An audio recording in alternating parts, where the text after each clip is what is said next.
Bélgica tem 2 idiomas oficiais, mas seus jogadores preferem se comunicar em inglês. BBC Brasil, GT Imagens. O idioma é uma parte essencial em um jogo de futebol. Treinadores dão instruções aos jogadores, que por sua vez conversam entre si durante o jogo.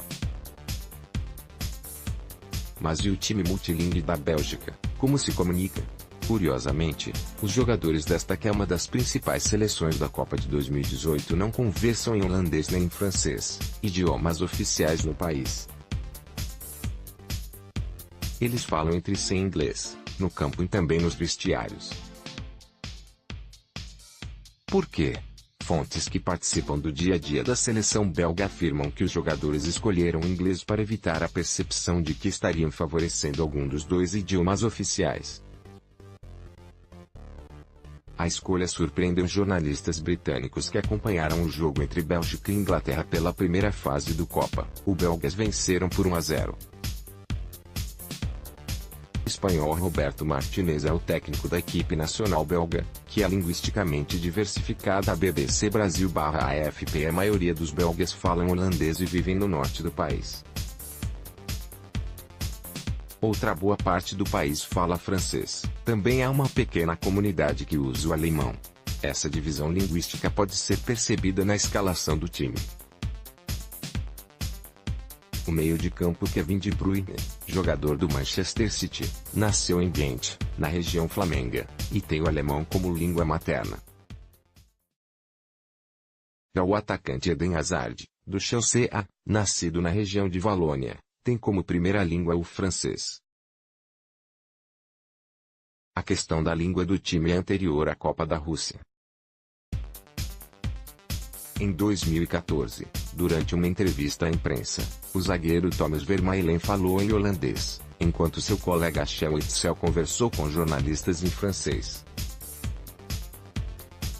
O porta-voz da seleção disse ao jornal The New York Times que precisa organizar entrevistas coletivas separadas para cada idioma falado pelos jogadores. Diversidade étnica. Em muitos países, essa diversidade de idiomas pode parecer esquisita, mas, na Bélgica, tudo é dividido entre as línguas, partidos políticos, escolas, revistas e jornais. O país tem um grande número de imigrantes que não falam holandês ou francês como língua materna. Por causa disso, o inglês também é bastante usado. De fato, a diversidade étnica do time, muitos jogadores são de famílias de imigrantes, dá à seleção belga uma interessante combinação de idiomas e de habilidades linguísticas. O artilheiro do time, Romelu Lukaku, nascido na Antuérpia, também é famoso por falar 6 idiomas: holandês, francês, espanhol, português e sueli. O capitão Vincent Kompany fala 5 línguas.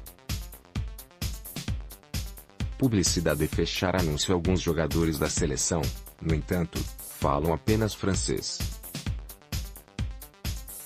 Ramon Veiga, que jogou na seleção suíça entre 1993 e 2001, diz que idioma era barreira relevante. BBC Brasil. Francófono Marouane Fellaini, hoje no Manchester United, foi descrito pelo comentarista da rede britânica ITV como o jogador com o pior inglês da história.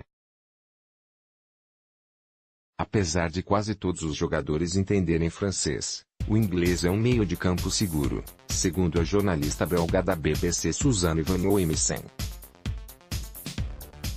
Ao usar o inglês como língua comum, as empresas e a seleção belga não podem ser acusadas de favorecer o holandês ou o francês em detrimento da outra.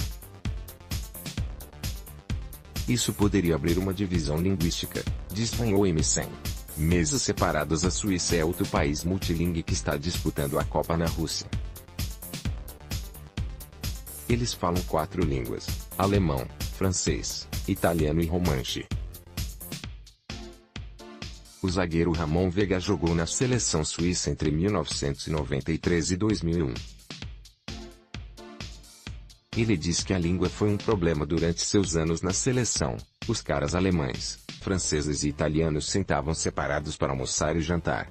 Roy Hodgson, ex-técnico suíço, dava suas palestras em francês, mas falava outras línguas quando precisava passar uma mensagem a um jogador específico, conta Veiga.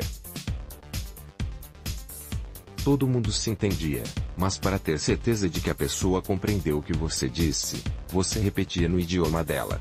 Questões nacionais na seleção da Bélgica, conhecida como Diabos Vermelhos. Essa estratégia suíça seria imprudente e provavelmente não daria muito certo. Na Suíça, as pessoas de línguas diferentes aceitam a noção de um país único, que é definida no plural, diz o especialista em nacionalismo Klaus-Jürgen Nagel, da Universidade Pompeu Fabra, de Barcelona. Mas no caso da Bélgica, a narrativa de nação única é contestada. Em Flandres, por exemplo, as pessoas se definem primeiro como flamengas e, só depois, como belgas. Crescer em uma comunidade multilingue foi uma vantagem, diz Veiga. Conhecer vários idiomas foi muito útil para mim quando me mudei para outros países, pois aprendi a usar a habilidade da persistência e paciência, diz o ex-jogador. Quando fui para Londres, tive muita dificuldade de entender o sotaque forte de meus colegas de time, acrescenta. BBC Brasil, todos os direitos reservados. É proibido todo tipo de reprodução sem autorização por escrito da BBC.